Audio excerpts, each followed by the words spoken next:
A grabar.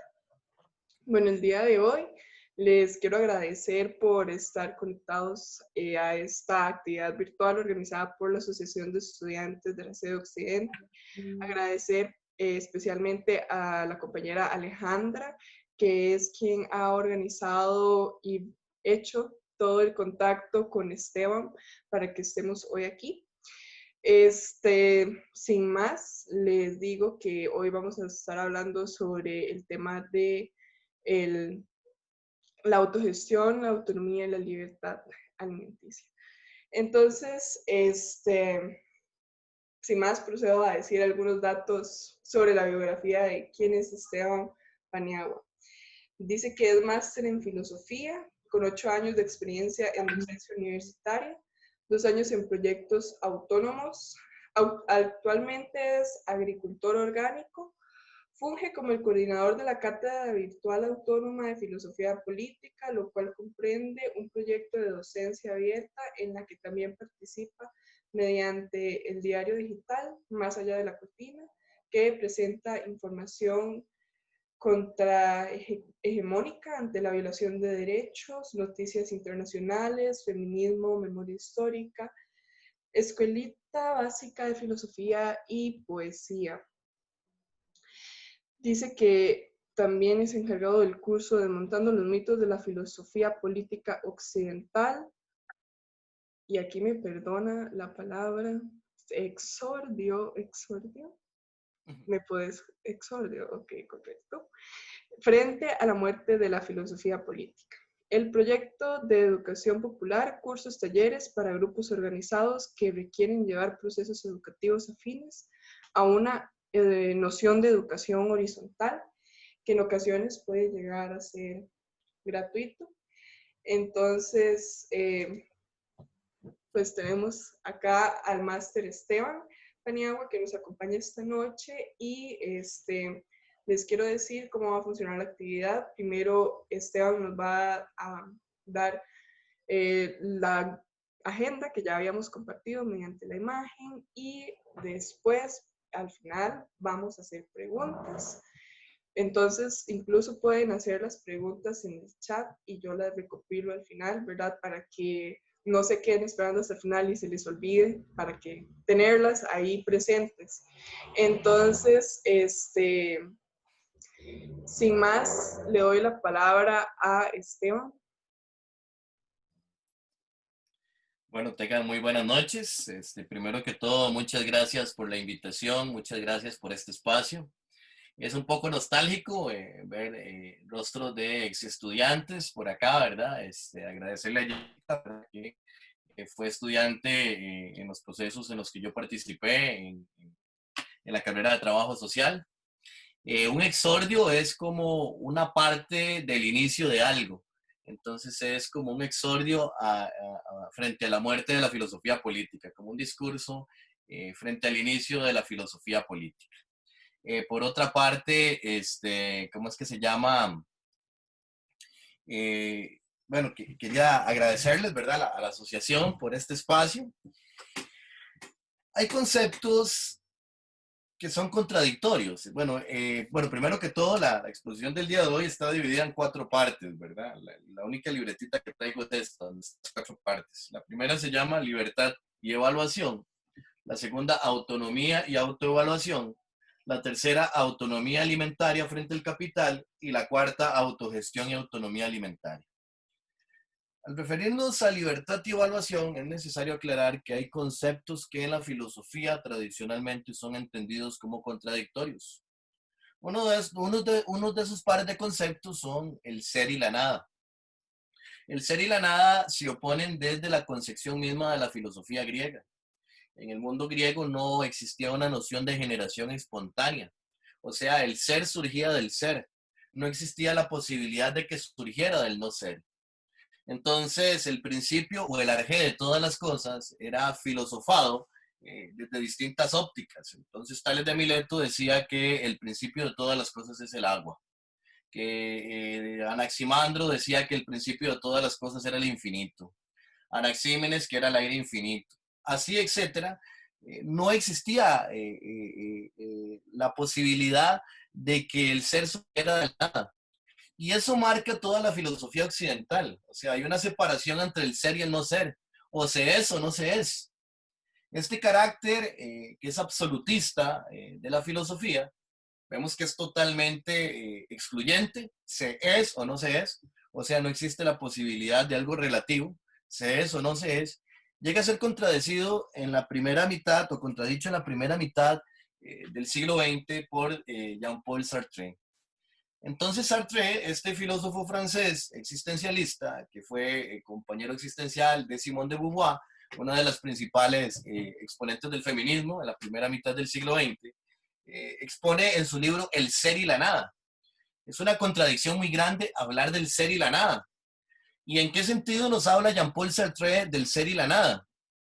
Nos lo habla en el sentido o en el contexto en el cual Alemania ha ocupado Francia. O sea, Alemania ha avanzado sobre Francia en la Segunda Guerra Mundial.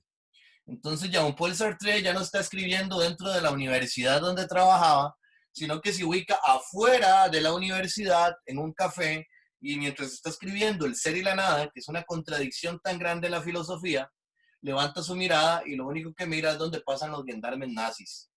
Entonces, de ahí es que el ser y la nada nos dice que la mirada cosifica al otro. Esta contradicción del ser y la nada es el producto de una sociedad donde todos los valores entran en colapso, en crisis. O sea, hay una noción de crisis de todas las definiciones de identidades nacionales, de proyectos políticos que existían antes del conflicto de la Segunda Guerra Mundial. Esos discursos que se originaron después de la Primera Guerra Mundial, a partir de los cuales se pretendía evitar otro gran conflicto, implican esa contradicción. De ahí que la primera parte de esta exposición quise llamarla libertad y evaluación, porque son dos conceptos tan contradictorios como el ser y la nada. Estamos haciéndolo en un espacio que relativamente es dentro de una universidad, pero también lo estamos haciendo desde fuera de la universidad.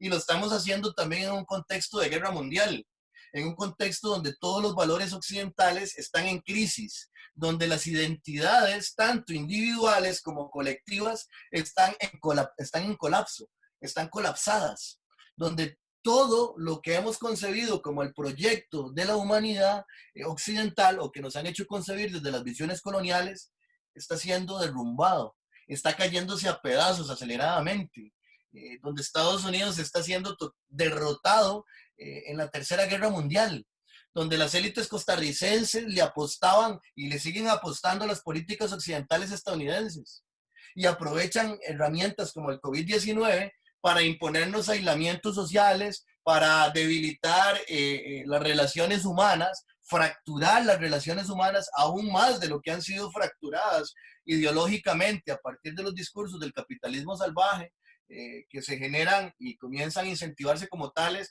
con mayor intensidad después de 1970, pero que tienen como un origen fundamental la estructuración de la teoría política occidental de la segunda mitad del siglo XX a partir de 1950, todos esos valores colapsan, se quiebran y estas élites en este momento aprovechan para fragmentar aún más todos esos valores, incluso afectivos, que tenemos hacia nuestro interior.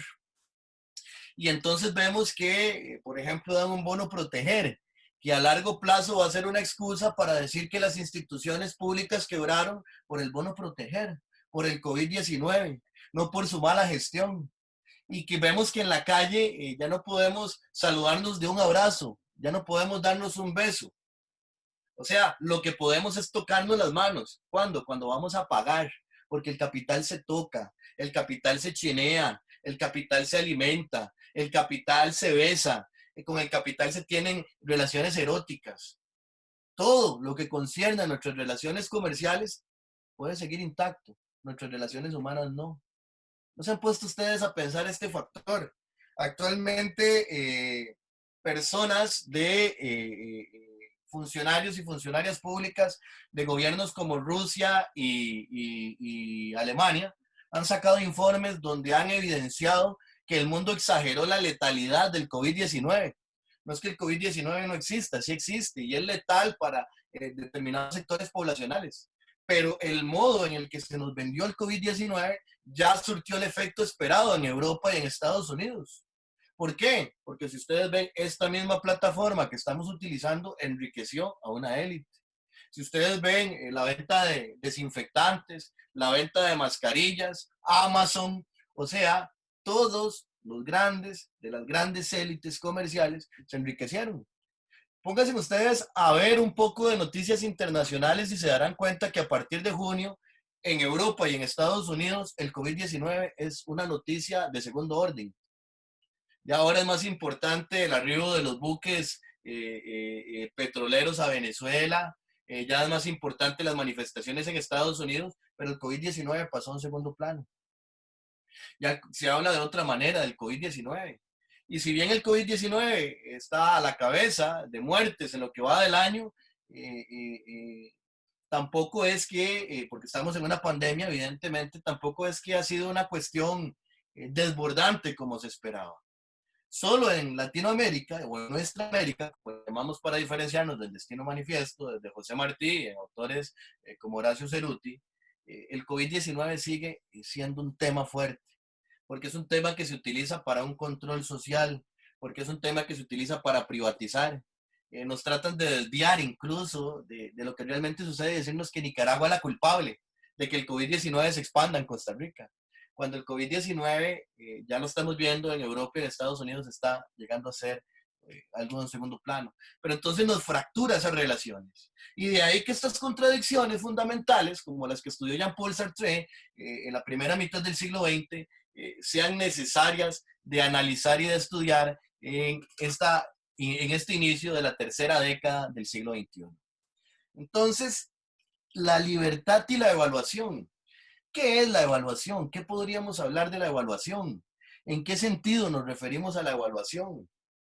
La evaluación puede entenderse desde una perspectiva formal en una institución educativa o puede entenderse como un proceso de relaciones que vienen desde el hogar o que vienen desde el modelo de familia, desde el que se provenga. Los modelos de familia que ha impulsado Occidente como el modelo natural de familia, y digo Occidente porque es un modelo que se ha presentado como natural principalmente a partir de 1950, cuando la teoría política occidental se escinde de la ciencia política y constituye un canon de autores y textos a los cuales tenemos que recurrir para hablar de política y al mismo tiempo una serie de métodos que tenemos que emplear para hablar de política. Y entonces tenemos que ver esos argumentos y reproducirlos porque incluso Francis Wilson, el presidente de la Asociación Americana de Psicología, o sea, de APA, en la década de 1940, hablando del conflicto, de la separación de la teoría política de la ciencia política, se refiere que la tradición debe ser sometida a un estricto control, que la disposición de los textos de estos autores que son elegidos, porque todos son autores, hay una visión patriarcal y machista, que estos autores que son elegidos para conformar el canon tienen que estar a disposición general y que deben ser leídos y entendidos como si nosotros y nosotras perteneciéramos a esa misma tradición y fuéramos la máxima expresión de todo lo que están diciendo. Entonces ahí es donde se empieza a construir una doble moral que por un lado nos dice que es una moral de libertad, que nos garantiza la libertad, que el capital nos garantiza la libertad, pero por otro lado va ratificando una serie de prejuicios que imposibilitan la verdadera libertad o la libertad incluso del individuo y de la individua. En ese sentido, en esta segunda mitad del siglo XX van a generarse esos discursos que van a colapsar en estas primeras 2 décadas del siglo XX. Entonces, ¿qué es la evaluación? Como un proceso, hay una naturalización de una noción de familia. Entonces, en esa noción de familia, papá manda, mamá obedece, niño obedece y niña obedece. ¿Y por qué es una naturalización? Porque esto viene desde las raíces mismas de la teoría política occidental o aquella que es definida en 1950. En este sentido, Aristóteles, que es uno de los primeros autores elegidos para conformar parte de este canon, nos dirá que todo surge porque existe un motor inmóvil que le imprime un primer movimiento al universo. Y ese motor inmóvil imprime un primer movimiento al universo pensando en una finalidad. O sea, ya todo está determinado, no hay libertad. Entonces es por la mentalidad de Dios que se va a determinar lo que es por naturaleza y lo que es contra naturaleza.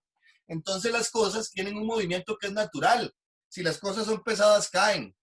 Si las cosas no son pesadas y las tiramos hacia arriba, cuando van hacia arriba, están ejecutando un movimiento que es antinatural. Entonces, aquello que se conduce conforme a la naturaleza va hacia la realización de sí mismo, la realización de su definición, su máxima expresión de ser. Y aquello que actúa en contra de la naturaleza es la monstruosidad, la apariencia, la causalidad, la casualidad, no la causalidad de lo natural. En este sentido, nos dice Aristóteles que algunos seres nacieron por naturaleza para mandar y otros para obedecer. Aquí comienza una serie de prejuicios donde derivará el racismo, donde derivará la xenofobia, diciendo que solamente los hombres griegos son los que nacieron para mandar. Que los bárbaros, donde la palabra bárbaro significa que balbucea, bábaros, que balbucea, o sea, los que no hablan griego y las que no hablan griego no nacieron para mandar, simplemente porque no hablan griego, porque solo puede nacer para mandar quien tiene razón. Y logos, que es la palabra griega para razón, significa tanto lenguaje como razón como lenguaje. Entonces, quien piensa en griego y habla griego nació para mandar. Pero entre quienes piensan griego y hablan griego, no todos y todas nacieron para mandar, sino que el hombre está por encima de la mujer. Para Aristóteles comienza a cimentar esta noción de que la mujer es un ser imperfecto. Y tampoco los niños y las niñas nacieron para mandar, sino que nació para mandar el déspotas, el señor, el padre de familia. Y eso es en el espacio doméstico, en el espacio privado. Ya hacia el espacio público, si nos vamos hacia el espacio público, ni siquiera todos los hombres griegos que hablan griego, que tienen ese papel del micromachismo, como lo hemos estudiado contrahegemónicamente, ¿verdad? Que se ha naturalizado hacia el interior de la familia, nacieron para mandar. Sino que solo aquellos que tienen la virtud nacieron para mandar, y solo los que tienen una mayor virtud son iguales. Quienes son artesanos y artesanas, quienes se dedican a las labores del campo, sea el campesinado, las personas obreras, no nacieron para mandar. O sea, no gozan de la ciudadanía en el estado ideal de Aristóteles. Quienes tienen la ciudadanía son quienes no se dedican a los trabajos manuales. Y estos hombres, entre iguales, son los que deciden, o sea, los que se turnan el poder porque son capaces de mandar y obedecer entre iguales. O sea, quienes se turnan las magistraturas, quienes deciden los asuntos públicos. Esta estructura la vamos a encontrar reproducida también en Agustín de Hipona y la Ciudad de Dios, que es otro texto de la teoría política occidental. La vamos a encontrar en la Suma contra los Gentiles de Tomás de Aquino. La vamos a encontrar en el ensayo sobre el gobierno civil de John Locke. La vamos a encontrar en el contrato social de Jean-Jacques Rousseau. La vamos a encontrar en Kant. La vamos a encontrar en Hegel. Incluso podemos encontrar estos principios de dominación en Marx. La vamos a encontrar ya en autores del siglo XX que se añaden a la teoría política occidental o al canon de la teoría política occidental, como Robert Nozick y John Rawls, etcétera, ¿verdad? Pero entonces vemos que hay una naturalización de unos principios de mando y obediencia. Son relaciones verticales, de acuerdo con las cuales hay un androcentrismo, hay un falogocentrismo, hay un heteronormativismo, que sigue siendo una cuestión fálica, de ahí viene lo vertical de esto, que es una cuestión fálica, que va a determinar el margen de la libertad y las condiciones para la libertad. En tanto que si yo sigo los mandatos que se me dan desde el poder, o sea, desde quien manda, yo tengo un margen de libertad. Qué lindo mi chiquito, qué linda mi chiquita, está obedeciendo. Entonces puede ser libre. Pero no es que puede ser libre en tanto que libre, sino libre en tanto que los espacios que el sistema de mando y obediencia me permite. Y entonces, quien no obedece es entendido no como ser humano o como ser humana, sino como la oveja negra.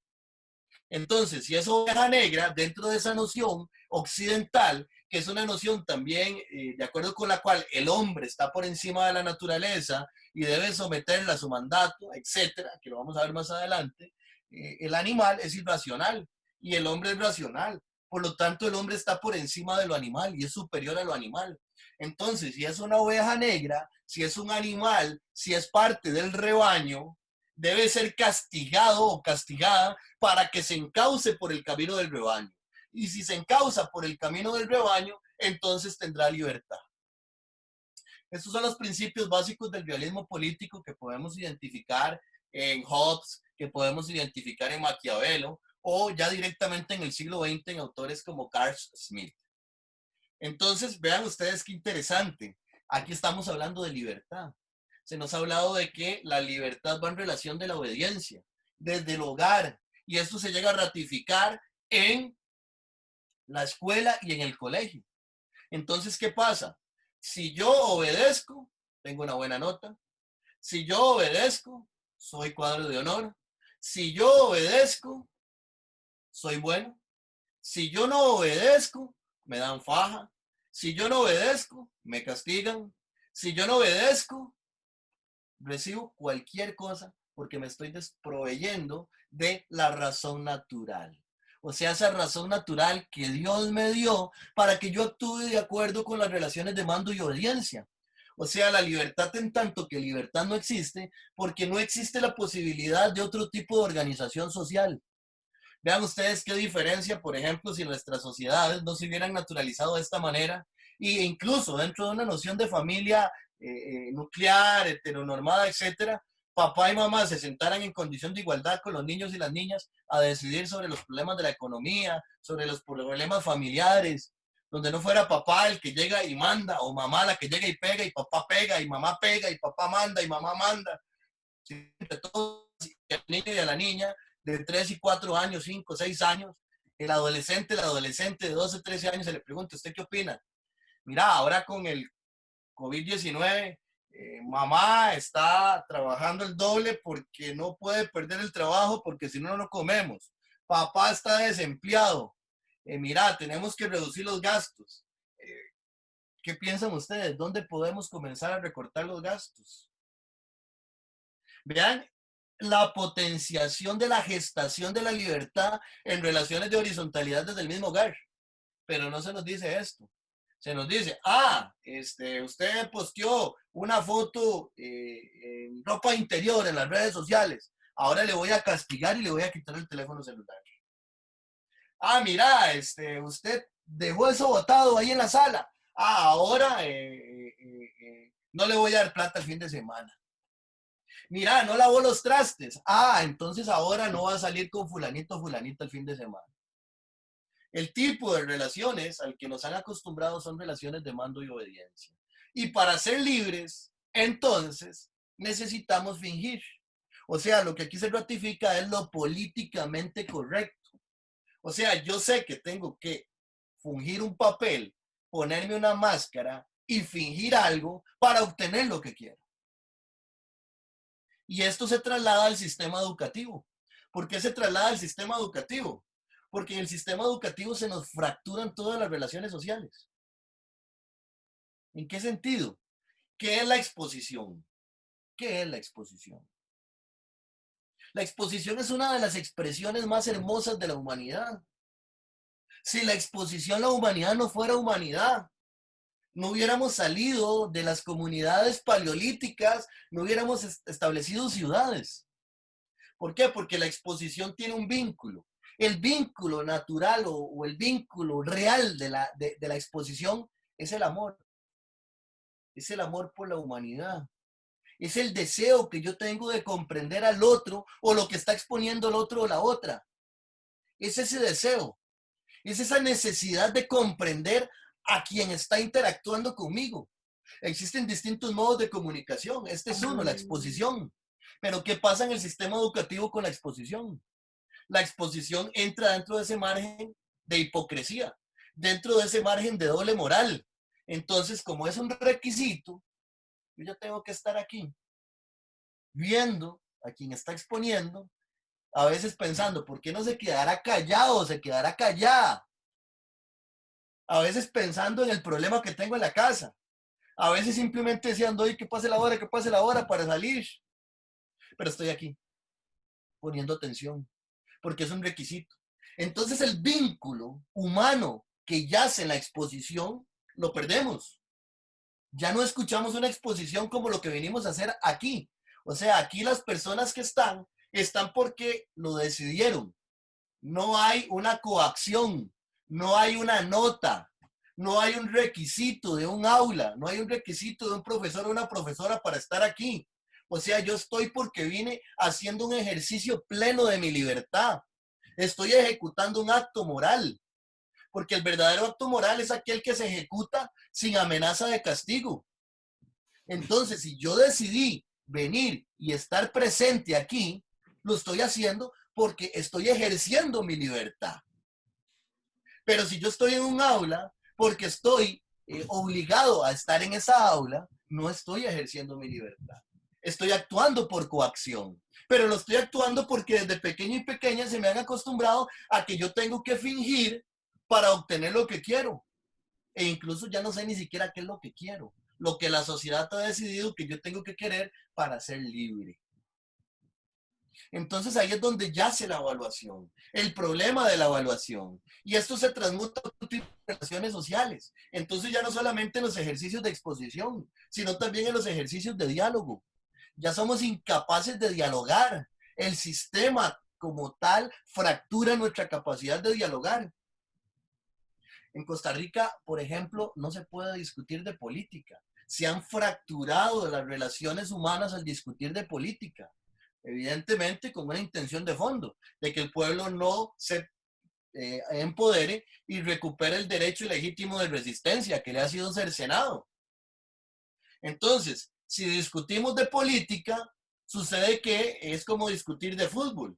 Entonces yo discuto con Jessica de política y yo digo, yo soy de Heredia, desde fútbol, digo, yo soy herediano. Y Jessica me dice, yo soy liguista. Y entonces estamos viendo el mismo partido, pero no es el mismo partido. Si pitan una falta a favor de Heredia, yo estoy, ¡oh, qué buen árbitro! Jessica, qué mal árbitro. Y si pitan una falta a favor de la liga, Jessica está, uy, qué buen árbitro, yo qué mal árbitro. Nunca estamos viendo el mismo partido, a pesar de que estamos viendo la misma cosa. Lo mismo pasa en Costa Rica cuando se discute de política. Aparte de que hay una serie de prejuicios que han sido inducidos por el conductismo político estadounidense que se genera en la primera mitad del siglo XX en la escuela de Chicago, con autores como Harold Ashwin, de acuerdo con el cual ya tenemos una serie de prejuicios. O sea, Nicaragua, la mujer, la niñez, o sea, hay una serie de prejuicios que llegan también a obstaculizar nuestra discusión, o sea, ese ejercicio natural que es la conversación. Esa ha sido la primera parte de la exposición. Ahora vamos a entrar a lo que es autonomía y autoevaluación. ¿Por qué creen ustedes que en el sistema educativo la autoevaluación es algo tan marginado? ¿Por qué la autoevaluación está en un segundo plano? Hay dos motivos fundamentales. Uno es que no estamos acostumbrados a autoevaluarnos. Y el otro es que la persona que tiene el poder y la institución que enviste de poder a la persona docente o esa persona que tiene el poder no quiere renunciar al poder. Pero para que realmente haya libertad, tiene que morir el docente y tiene que morir el estudiante y la estudiante. Antes de eso, o sea, un proceso en el cual muera esa relación, no hay libertad. ¿Por qué? ¿Qué pasa con la autoevaluación? La autoevaluación no la asumimos como tal. ¿Por qué? Porque el sistema nos ha acostumbrado a ser hipócritas y a tener una doble moral. Y entonces a mí me ponen a autoevaluarme y yo digo, me voy a poner un 100. Yo no hago el ejercicio de adentrarme en mí mismo y decir, mira, yo pude haberme leído 30 páginas, pero me leí 2. O llegar y decir, mira, yo me leí 2 páginas, pero solo me pude leer 2 páginas. Entonces yo nunca asumo mi responsabilidad en el proceso. Se me ha robado la posibilidad de que yo asuma la responsabilidad de mis propios procesos. Tiene que ser un docente o una docente la que llegue y me diga, no, eso está bueno, está malo, tiene que traer esto, a mí no me importa sus demás condiciones, tráigame esto. Y entonces estamos acostumbrados y acostumbradas a eso. Entonces, no estamos acostumbrados y acostumbradas a autoevaluarnos porque no se nos permite evaluarnos. Entonces, ahí es donde yo critico algunos discursos de la horizontalidad. ¿Por qué? Porque hay gente que piensa que la horizontalidad es un punto de partida y la horizontalidad no es un punto de partida. La horizontalidad es algo que se gesta, es un punto de llegada. Entonces, a veces estamos en una asamblea y ya hay un principio de que todo tiene que ser horizontal. Pero si ustedes se ponen a ver, es una horizontalidad falsa donde siempre surgen demagogos y demagogas, que están hablando de horizontalidad y están dominando todo.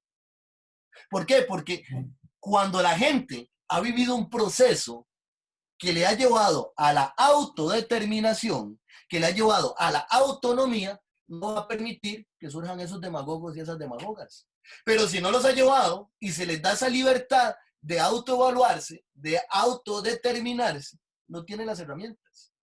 ¿Qué me pasaba a mí, por ejemplo, en la sede Occidente? Cuando daba humanidades. Veíamos una unidad en filosofía que se llamaba Poder y Saber. Estudiábamos Michel Foucault y estudiábamos toda esta unidad de Poder y Saber. Veíamos Conciencia e Ideología. Sustituía los textos de la antología porque me parecían pésimos y veíamos otros. Cuando llegábamos a la evaluación, las personas tenían que llevar una barra de jabón y un cubierto. La gente quería saber para qué era. Yo no les decía. Cuando llegaban les decía, ahora sí, hagan una escultura donde representen el poder y el saber.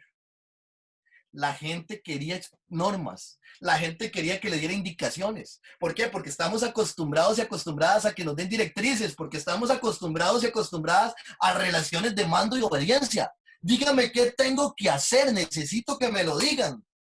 O sea, yo no estoy acostumbrado a ejercer mi libertad. O sea, la libertad como tal es parte de la misma doble moral. Pero entonces, ¿qué pasaba? También pasaba que como yo estoy acostumbrado y acostumbrada a relaciones de mando y obediencia, no era la cátedra de filosofía, sino la cátedra de historias de literatura donde tenía una evaluación bancaria. Y entonces tenía un examen escrito. Entonces, ¿qué leía yo? Historia y literatura. Y filosofía no, porque filosofía tengo que ir a hacer una escultura. Ahí es donde yo digo, la horizontalidad es un proceso, no es un punto de partida.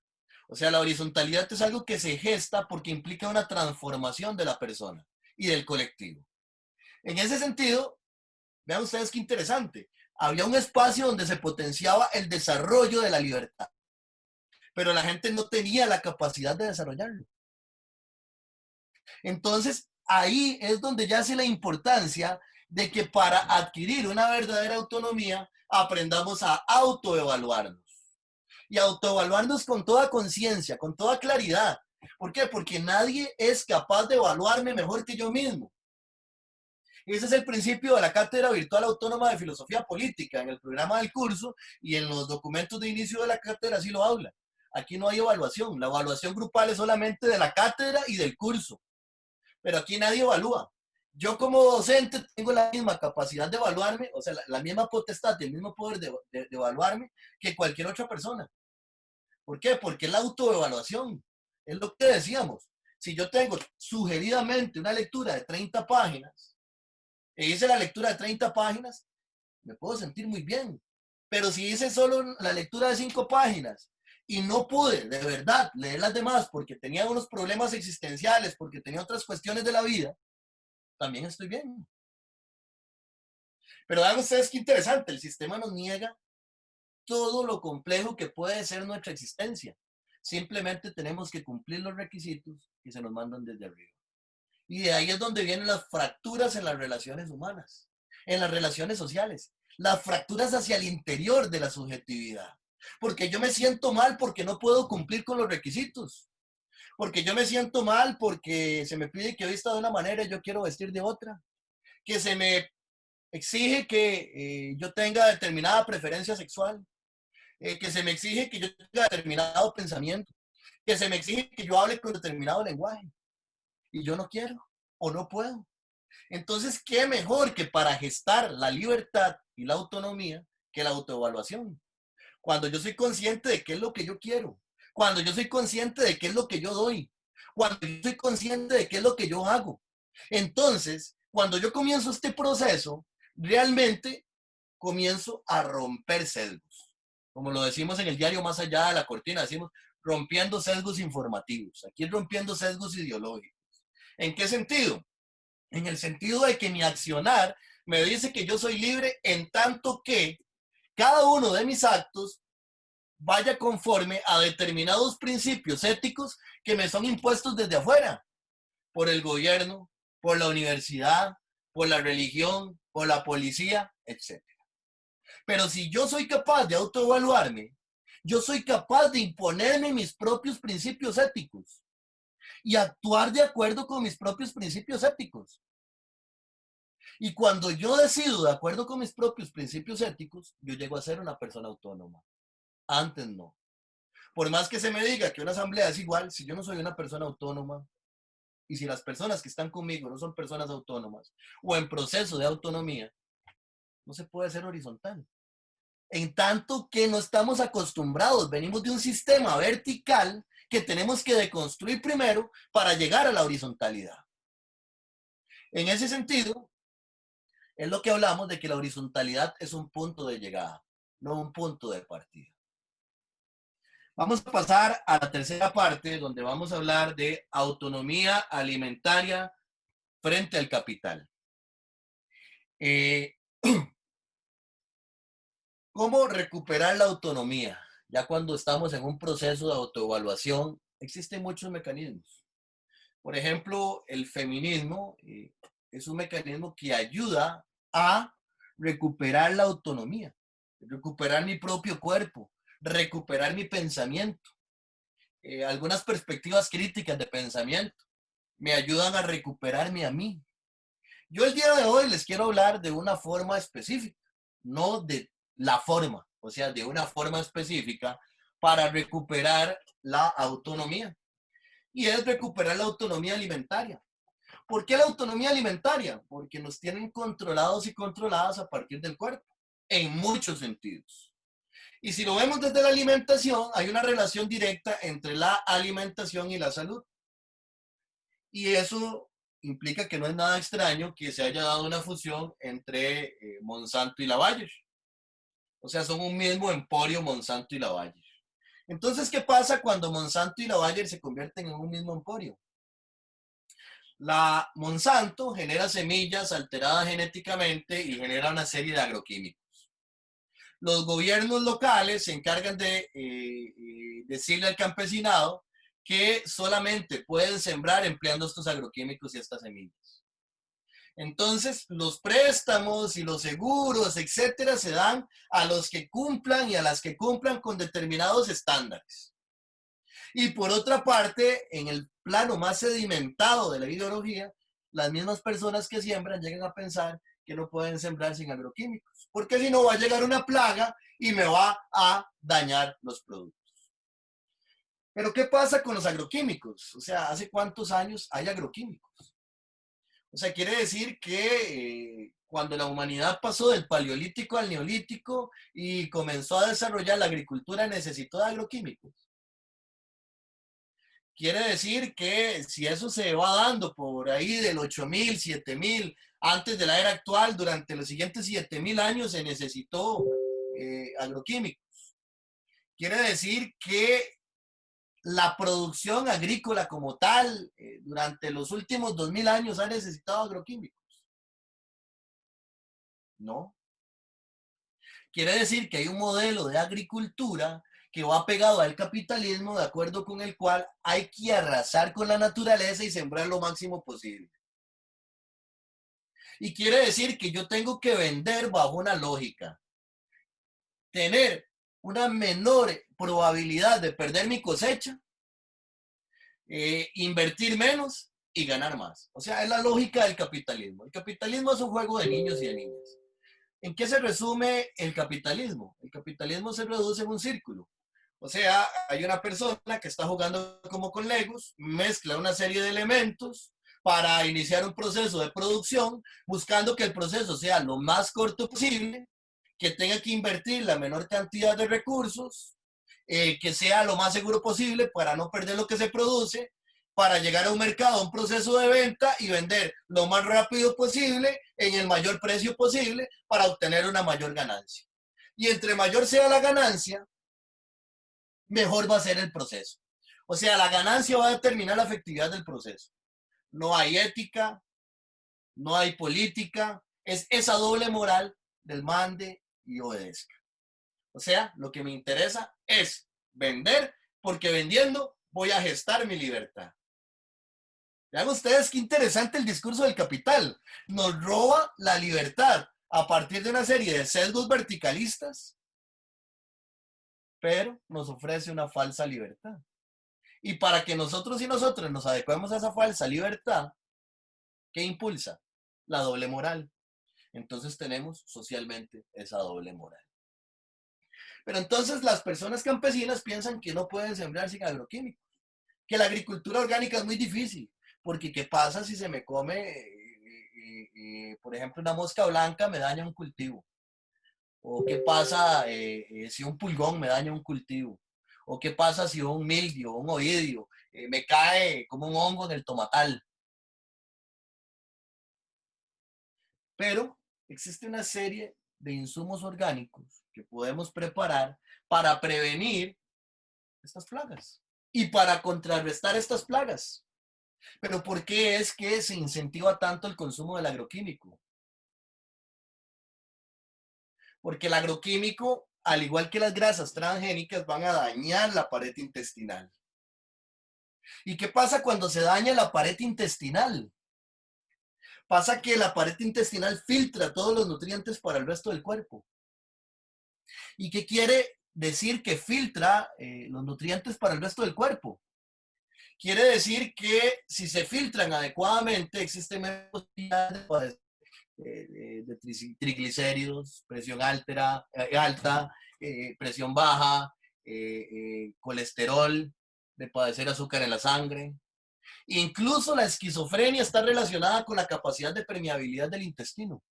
Las personas esquizofrénicas generalmente no pueden tomar leche porque la leche, al no filtrarse adecuadamente, tiene cierto efecto en el cerebro, que ha sido investigado directamente porque hay como dos proteínas que surgen de la leche. Las proteínas son cadenas de aminoácidos y que surgieron en distintos momentos de la historia, y una de esas es la que produce la intolerancia a la lactosa, y que también ha estado relacionada en investigaciones de esto con la esquizofrenia. Entonces vemos que la importancia de la permeabilidad de la pared intestinal. Entonces, si Monsanto logra, u otras empresas logran dañarnos la pared intestinal, quiere decir que yo voy a necesitar de una serie de medicamentos que la misma Monsanto me va a vender con la Bayer. O sea, estamos peor que animales en una granja. Se nos engorda para matarnos, para comer nuestra riqueza. Entonces, aquí viene la importancia de la autonomía alimentaria. La autonomía alimentaria frente al gran capital. Entonces, ¿cómo recuperamos la autonomía alimentaria? Bueno, en el sentido de lo que estamos hablando, igual yo puedo contarles mi experiencia. Mi experiencia ha sido tratando de cultivar al máximo lo que yo me voy a comer. Yo renuncié en 2018 a la sede de Occidente en una crisis existencial y me fui a levantar proyectos de agricultura orgánica a la playa. Entonces ahí uno se da cuenta del cambio en la salud, incluso emocional, cuando uno comienza a comer los vegetales que ha sembrado, con los insumos orgánicos que ha preparado para obtener esos alimentos. Las relaciones sociales que comienzan a desarrollarse, las economías solidarias que van paralelas, las complicidades, los sentipensamientos. Cosas que tal vez cuando estamos dentro de la academia no nos podemos dar cuenta, porque dentro de la academia el sistema es perverso. El sistema le da una plataforma de estabilidad a una persona docente para que no vea nada de esto. Una persona docente tiene acceso a una condición de vida. Y se puede estar ganando, digamos, en el caso mío, que yo tenía continuidad y exclusividad, 1,5 millones de colones por mes. Entonces, ¿qué conciencia real va a tener? Las personas docentes muchas veces somos incompletas. Pensamos que valemos por lo que pensamos. Y estamos a veces abotagados y abotagadas de consumir capital. A pesar de que hablemos en contra del capital. Vean ustedes qué curioso. Analicen ustedes el actuar y el decir de las personas de la academia. Y se darán cuenta que no está muy largo lo que estoy diciendo. Pero es que no se ve. No se ve cuando está adentro. Uno se da cuenta de esto cuando sale, cuando rompe el esquema, cuando quiebra y se da cuenta incluso de su alimentación. Y se da cuenta de lo malo de lo mal que come. Se da cuenta del papel vertical que juega en el proceso. Se da cuenta de que los ejercicios que lleva implican la necesidad de un proceso de sensibilización para que la gente pueda gestar su libertad. Porque como hay gente muy buena que llega ya con un proceso de empoderamiento, hay gente que llega con los esquemas de mando y obediencia. Entonces, la autonomía a mí me sirvió comenzar a gestarla desde la producción orgánica. Por ejemplo, ¿qué es esto? Vean. Esto es una de las cosas más apetitosas del mundo. Estos son germinados de semillas. Esto es lenteja. ¿Qué pasa con un germinado de lentejas? Una lenteja germinada triplica el valor nutricional de la semilla. Es el alimento más cercano a cómo produce el bosque.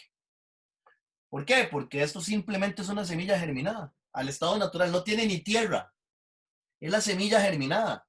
Y va a hacerles mal la boca agua. Están dulces. Se pueden comer de muchas maneras. ¿Y qué ventaja tienen los germinados de semillas? Que contrariamente a lo que hacen los agroquímicos, que contrariamente a lo que hacen las grasas trans, regeneran la pared intestinal. Entonces nos ayudan a prevenir e incluso a contrarrestar los efectos de muchas enfermedades. O sea, por ejemplo, los germinados de lentejas ayudan a regular los niveles de azúcar en la sangre. Vean ustedes qué interesante. Aparte de que las semillas por sí mismas son complejos de vitaminas, o sea, vitamínicos muy grandes. Tienen muchas vitaminas, muchas del complejo de vitamina A, muchas del complejo de vitamina B. Tienen una serie también de minerales, potasio, magnesio, manganeso. Entonces, cuando comemos esto, ¿qué hacemos? Recuperar nuestra autonomía alimentaria. ¿Pero con qué asociaríamos una cajita de este tipo? ¿Qué nos ha enseñado a comer el capital? Aquí ustedes podrían ver unas papas fritas. Aquí ustedes podrían ver una porción de pollo. Aquí ustedes podrían ver una hamburguesa. No, unos germinados. Entonces vean qué interesante. O sea, cuando hablamos de recuperar la autonomía alimentaria, no es simplemente comenzar a comer de otra manera. Es que es algo que nos atraviesa el cuerpo para recuperar el cuerpo y de paso nos abre conciencia. En este sentido, vamos a pasar ahora a lo que es la autogestión y la autonomía alimentaria. ¿Qué es la autogestión? La autogestión es la posibilidad que yo me gesto de garantizar mi libertad, de actuar en libertad. Entonces, nuevamente, esta última parte de la exposición es más fenoménica, más existencial. Nuevamente, ¿cómo yo me gesto mi libertad? A mí me gustan los procesos educativos, siempre me ha gustado la educación, pero no me gustan los sistemas verticales. Me gusta un proyecto como la Cátedra Virtual Autónoma de Filosofía Política, que hemos venido desarrollando. Me gusta un proyecto de educación popular que estamos desarrollando también en la Cátedra Virtual Autónoma de Filosofía Política. Me gusta la información contrahegemónica que estamos desarrollando en el diario Más Allá de la Cortina. Pero ¿cómo hace uno para vivir? Entonces la gente tiene una idea que en este momento está colapsando con la crisis de los valores occidentales, pero la tiene. Entonces, por ejemplo, en mi generación, Mi papá, por ejemplo, era educador, comenzó a ser educador con un título de secundaria, en esa época se podía, posteriormente siguió estudiando. Mi mamá era ama de casa, hacía costuras de vez en cuando, pero al tener educación, mi papá tuvo un trabajo. A partir de eso, pudieron pedir un préstamo en la mutual, construir una casa. Luego mi papá se pudo comprar un carro, tener un carro. Y a partir de su trabajo, con su carro y con la casa, nos pudo dar educación. Y entonces mi papá y mi mamá nos decían que ellos eran pobres, que no tenían una herencia que dejarnos. Entonces la herencia era el estudio, porque ahí viene la reproducción del micromachismo también, ¿verdad? Entonces Esteban tiene que estudiar para que Esteban pueda hacerse una casa, para que Esteban pueda comprarse un carro, para que Esteban se pueda casar y pueda proveer a su familia. O sea, ahí viene el círculo vicioso del imaginario, pero era una esperanza. Incluso dentro de ese esquema teníamos una esperanza. Una esperanza que todavía la gente tiene en su imaginario. Lo que no saben es que por qué las protestas en Chile inician con estudiantes. ¿Por qué la gente joven la que se tira más a las calles? Porque a mi juventud no le habían robado la esperanza. La juventud ya no tiene esperanza. ¿A qué me refiero? Antes se decía que el estudio equivalía a que yo iba a tener un buen trabajo. Ahora, el estudio no me garantiza tener un buen trabajo. Antes me decían que un buen trabajo era garantía de que yo me iba a poder hacer de una casa. Ahora, puede ser que mi casa termine siendo hipotecada. Entonces, ¿qué esperanza se nos da? En mi época se nos decía que el agua era un recurso inagotable. En esta época existen guerras por el agua, por los recursos, por el litio, quitan a Evo Morales de Bolivia. Una de las principales herramientas de presión de China en la Tercera Guerra Mundial es su control de las tierras raras. Estados Unidos está acercando a Venezuela no solamente por el petróleo, sino por la cantidad de minerales que tiene Venezuela. Pero en mi época se decía que el agua era un recurso inagotable. En mi época todavía uno podía salir de adolescente al parque a andar y sentarse en una parte oscura con la pareja y darse unos besos. Ahora hay que ver cuál será el ojo boyerista de la cámara policial que me está viendo y que quién sabe qué tipo de experiencia esté sintiendo al observarnos dándonos un beso en la parte oscura del parque. Y cuidado si no llega a ser un abuso de autoridad. Entonces, ¿qué esperanza tiene la juventud?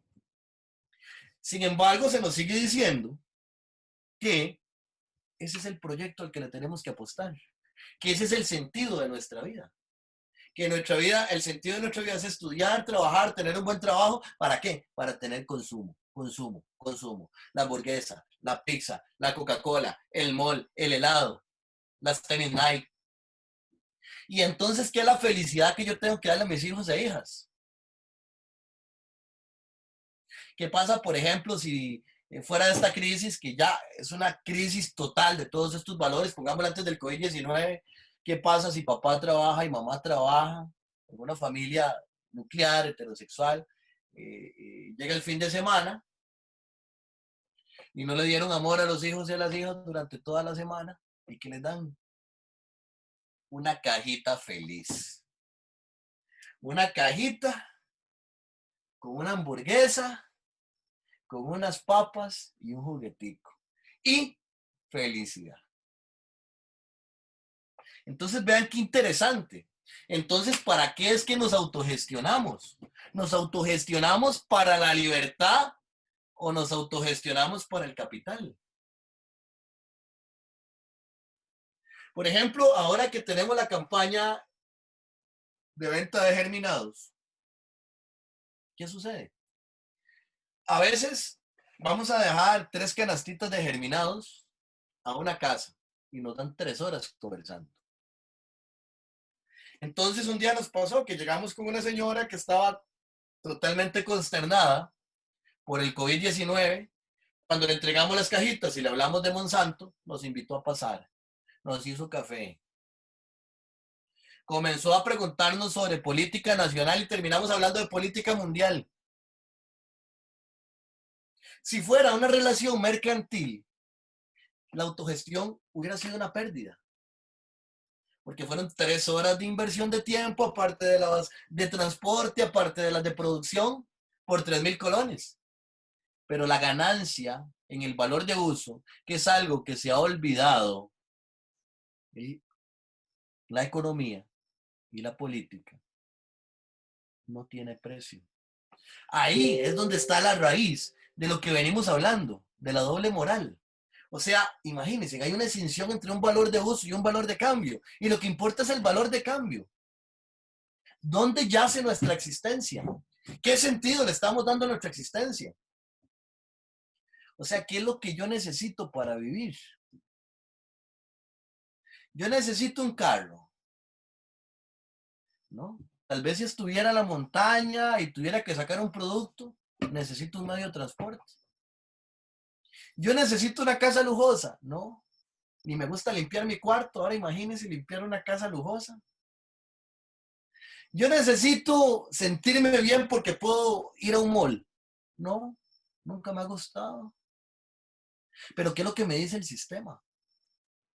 Ahí es donde podemos volver a la autoevaluación y ver cómo la gestación de la libertad es necesaria para que podamos realizar procesos realmente emancipatorios.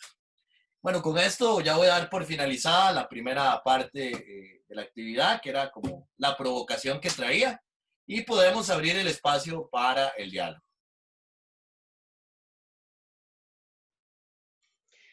Bueno, muchas gracias por la intervención que acaba de hacer. De verdad que ha sido pues de mucha información y realmente en un tiempo muy corto para todo lo que ha hablado.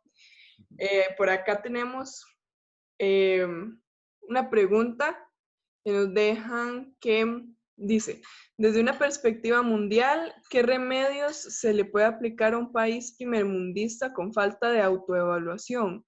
¿Cómo puedo yo, desde mi contexto, mejorar dicha situación sin enmarcar los eventos dentro de un dilema dual?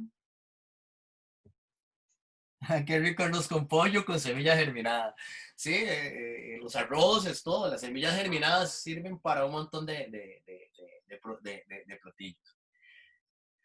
Esas preguntas parten son muy importantes desde mi modo de filosofar.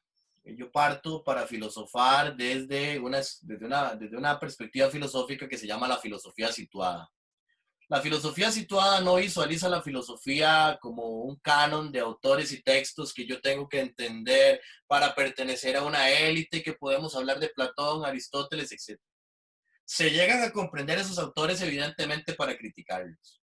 Pero en el fondo, la filosofía situada implica que yo voy a afrontar filosóficamente problemas, o sea, preguntas existenciales. En este momento lo que nos hace el compañero Robert es una pregunta existencial. ¿Cómo desde aquí y según pensamiento idealista puedo afrontar? Yo no le puedo dar una respuesta absoluta.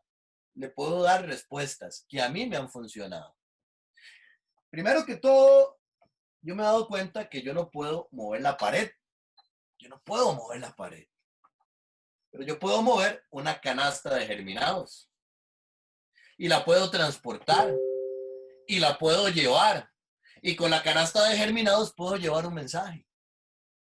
La solución como tal es como una vez le preguntaron a Vallejo, después de que hizo una exposición pesimista de la política internacional, ¿y cuál es la solución? Y él dijo, ¿y por qué me la piden a mí? ¿Acaso que yo tengo la culpa?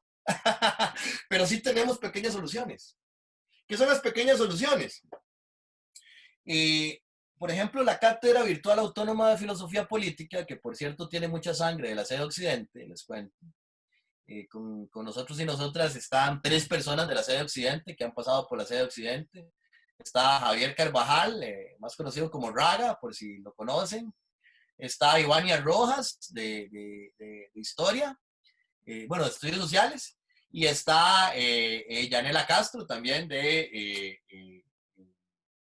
¿cómo es que se llama? De estudios sociales, ¿verdad? Entonces, Raga, por ejemplo, está con derechos humanos, Ivania está con memoria histórica y está trabajando conmigo el proyecto de educación popular, y Yanela está iniciando una sección de feminismo. Entonces, vean qué interesante. Estamos hablando de qué hacer.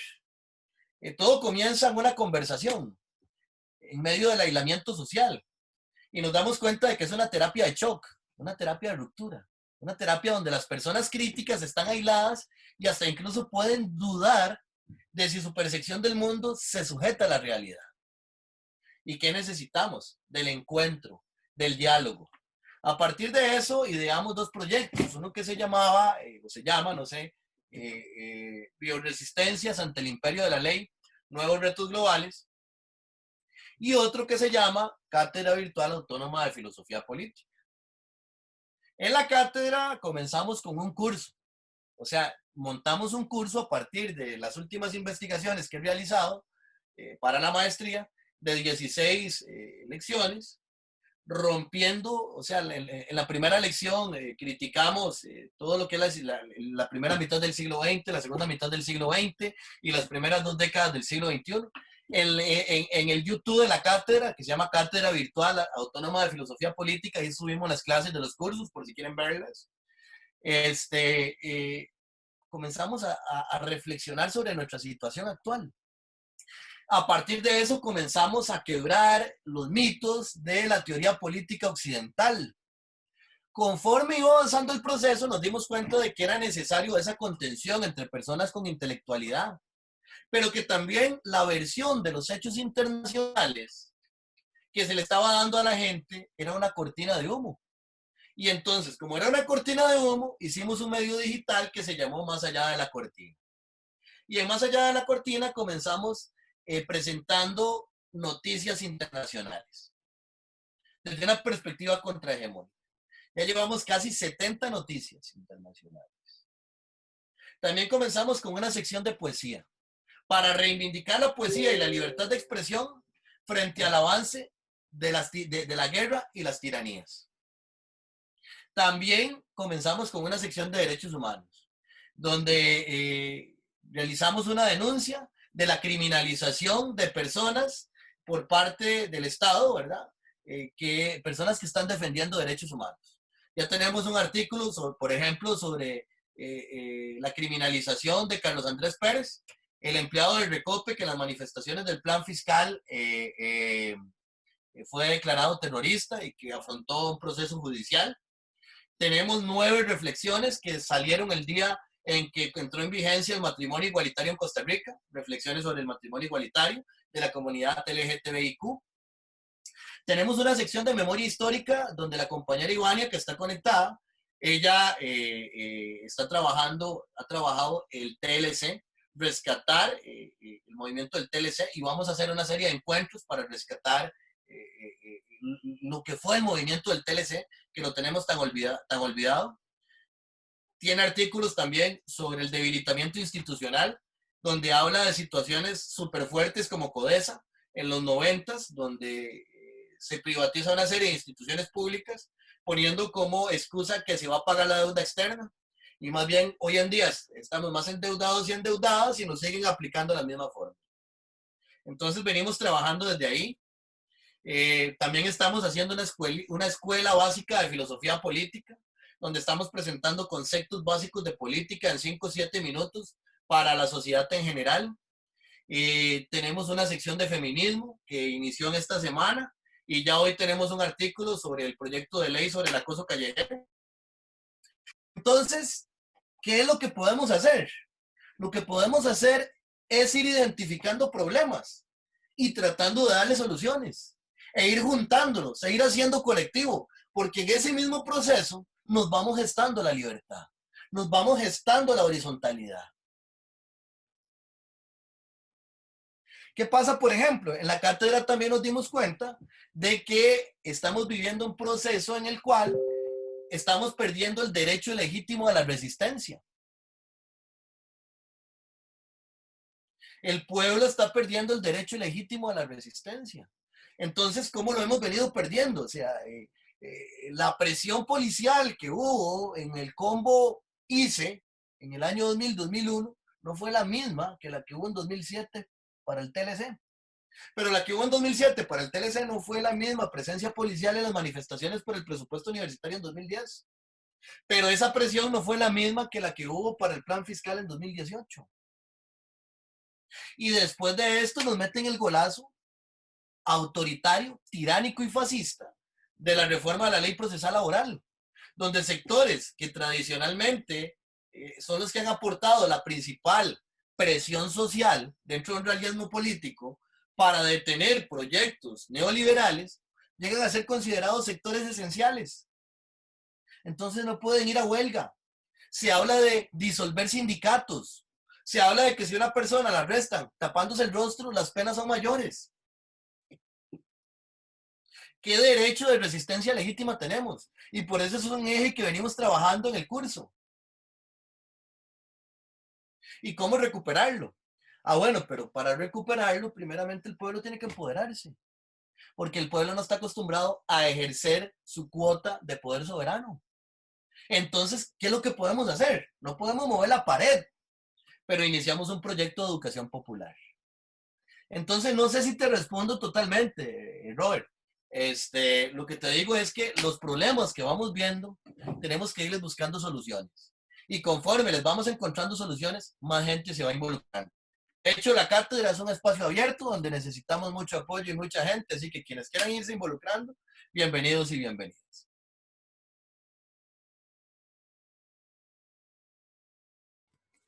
Bueno, creo Eso es que rico escuchar. por aquí levantaron la mano. También hay una pregunta en el chat. Bueno, creo que puede leer la pregunta desde ahí y después si alguien quiere también encender el micrófono puede hacerlo y dar un comentario por este otro medio, no solo por el chat. Aquí.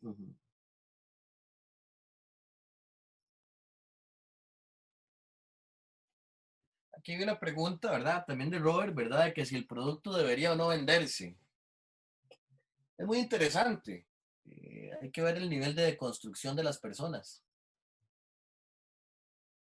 ¿A qué me refiero? Digamos, por ejemplo, en las comunidades rurales se vienen desarrollando procesos de, ¿cómo es que se llama? Se vienen desarrollando procesos de economía solidaria muy interesantes, que la prensa no pasa. Y esto viene desarrollándose desde antes del COVID-19, por la pobreza. Y ahora, en tiempos del COVID-19, donde, por ejemplo, muchos sectores rurales se dedicaban a lo que era el turismo, la sociedad está muy golpeada. Y la economía solidaria ha sido la fuente de sobrevivencia. Los mecanismos de sobrevivencia que han desarrollado las personas son sumamente importantes. Entonces, ¿qué pasa? El capital como tal es ideológico. El capitalismo es ideológico. ¿En qué sentido? Yo lo ponía de ejemplo en clase. Yo me acercaba para dar el ejemplo a alguna de las compañeras de clase que estuviera delante de la clase, que estuviera sentada al frente y le decía, vean este ejemplo. Y sacaba un lápiz o un lapicero, lo que fuera, y le decía, ¿qué pasa? ¿Cómo actúan ustedes? Si yo me acerco de la compañera, me le quedaba viendo los ojos y le decía, fulanita de tal, tome, te regalo este lapicero. Y todo el mundo entra en shock. Le digo yo, ¿cómo se sienten ustedes cuando pasa esto? ¿Verdad que ustedes piensan? ¿Qué le pasa al profesor? ¿Por qué le está regalando un lapicero a fulanita de tal? ¿Qué están esperando algo a cambio? ¿Qué mal se ve eso? Entonces yo retrocedía y le decía, ahora sí, devuélvame el lapicero. Y me acercaba a fulanita de tal y la miraba a los ojos y le decía, fulanita de tal, le vendo el lapicero. Y les decía, ahora, ¿por qué no generó el conflicto? Porque estamos acostumbrados que nuestras relaciones humanas tienen que estar mediadas por el capital.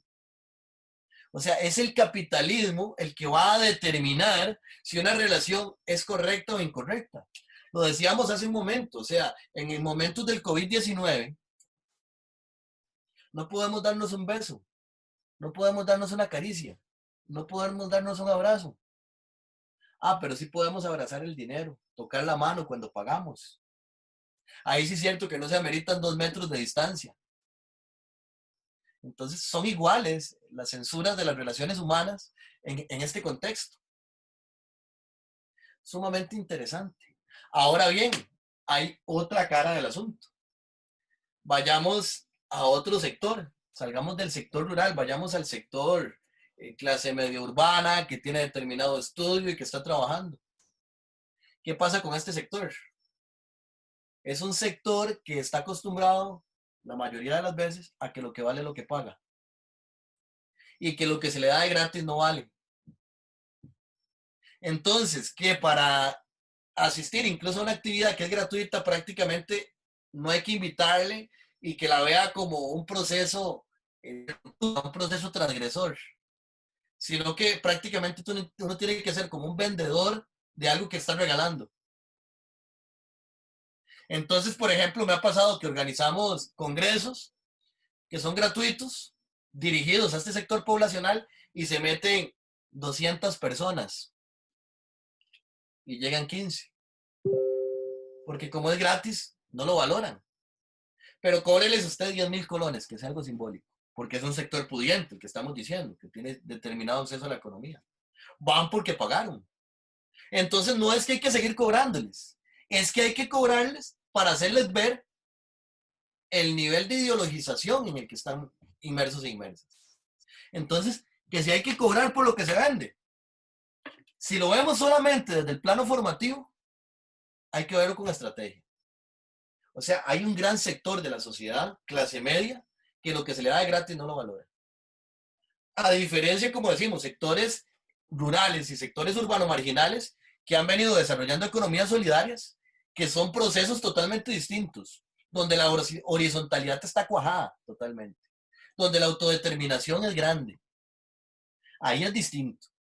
Pero cuando hablamos, por ejemplo, de un sector, yo ahora hablaba de docencia, hablemos del sector de docencia. El sector de docencia vive en una estabilidad muy cómoda. Vean ustedes qué interesante, incluso en las mismas universidades, o sea, ustedes lo pueden ver, cuesta que la gente vaya a las actividades. Ah, pero alguien pone, por ejemplo, una actividad y la cobra dirigida a este sector poblacional, la gente que paga toda llega. Entonces, ¿qué pasa con esto? De hecho, yo estoy haciendo un experimento. Estoy montando un curso de filosofía de la educación que se va a cobrar, una cosa muy simbólica, pero se va a cobrar. ¿Para qué es? Precisamente para hacer esta reflexión al inicio del curso. La relación entre la evaluación, el capitalismo y la libertad. O sea, es que se nos ha acostumbrado a eso. Entonces, para hacer una ruptura de conciencia, no basta con dar las cosas gratis. Aparte de que también tenemos que generar mecanismos de devolución para poder autogestionar los proyectos. Digamos, a mí, por ejemplo, qué sé yo, volvamos a los germinados. A mí me encantaría entregar canastitas de germinados en todas las casas y obtener conversaciones gratis. Pero ¿qué pasa si yo no vendo los germinados? Hay gente con la que no los vendo. Hay gente con la que entro en economía solidaria y hacemos intercambios. Y me dan queso, y me dan natilla, y me dan yogur, y me dan artesanía, y me dan chocolates. Hasta abrazos me dan. Y cambiamos los germinados. Pero hay otra gente que no tiene esa sensibilidad y me da un valor de cambio por un germinado. Y ese valor de cambio lo necesito para otras cosas. Entonces ahí es donde entran muchas contradicciones del sistema. El sistema no se puede ver en blanco y negro, en pagar o no pagar, cobrar o no cobrar, vender o no vender. Hay condiciones donde no se vende. Hay condiciones donde el valor de cambio ayuda a gestar más procesos. Por ejemplo, en educación popular, y ya voy cerrando esta respuesta acá, tenemos 15 cursos, talleres diseñados para dar en localidades, para grupos, para grupos organizados. Y tenemos 4 modalidades. Si el grupo organizado tiene fondos propios, tiene un precio, que son 20,000 colones, son 4 horas, 20,000 colones por hora para 10 personas. ¿Qué estamos hablando de un grupo organizado que tiene ingresos? Una asada, una seccional de un sindicato. Entonces, ahí ¿Por qué nosotros y nosotros cobramos? Porque somos un proyecto autogestionado. O sea, todas las personas que están en la cátedra virtual autónoma de filosofía política están por amor. Nadie está recibiendo un salario. A diferencia de si estuviéramos en La Nación o si estuviéramos en la UCR. Nadie está recibiendo un salario. Es parte de la misma revolución, no estamos recibiendo un salario. Pero entonces necesitamos gestar cosas. Necesitamos pagar un hosting, necesitamos pagar un dominio. Pero ¿qué pasa si el grupo organizado no tiene ingresos, pero se los va a patrocinar otro grupo organizado? Entonces son 15,000 colones por hora para 10 personas. O sea, 1,500 por persona, pero que no los va a pagar las personas, sino que si lo gestionaron con una empresa local, o si lo gestionaron con una asada, o lo gestionaron con algún tipo de organización, la organización es la que paga. ¿Qué pasa, por ejemplo? Son 4 modalidades. ¿Qué pasa, por ejemplo, si es una organización que no tiene fines de, digamos, que no tiene ingresos propios, pero que quiere organizar y brindar un taller en la comunidad y cobrar por el taller para adquirir fondos para una organización local? O sea, para el mismo desarrollo autónomo local, de la misma asociación comunal o de lo que sea. Entonces le pedimos una parte de lo que van a cobrar para el proyecto de la cátedra y otra parte para el desarrollo comunal. ¿Y qué pasa si es una organización que no tiene ingresos fijos y quiere dar la actividad gratis? Lo único que cobramos es transporte, hospedaje y alimentación. Y pedimos transporte público, alimentación en casas y hospedaje en casas. Entonces ahí es donde se ve la dualidad, la complejidad de la economía. La economía tenemos que irla quebrando poco a poco, porque la economía no es un modelo, no es solamente un modelo económico, es una sensibilidad. Entonces tenemos que ir generando esas rupturas en sensibilidad. Bueno, voy a dejar esta respuesta por aquí para interactuar más.